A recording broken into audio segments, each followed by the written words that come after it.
మళ్ళీ ఇప్పుడు సాయిప్రసాద్ రెడ్డి ఎమ్మెల్యే ఏం చేస్తున్నాడు? ఆయన తిరుగుతున్నాడా? తిరిగితే జనాలు తరిమి కొడుతున్నారు.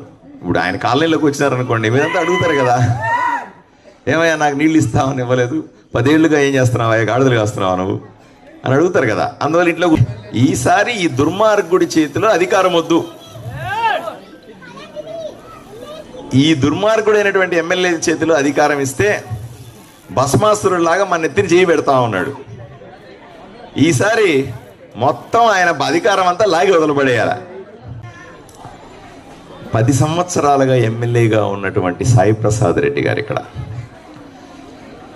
2 సార్లు ఆయనకు ఓట్లేసి గెలిపించారు. 2014లో ఒకసారి, 2019లో ఒకసారి.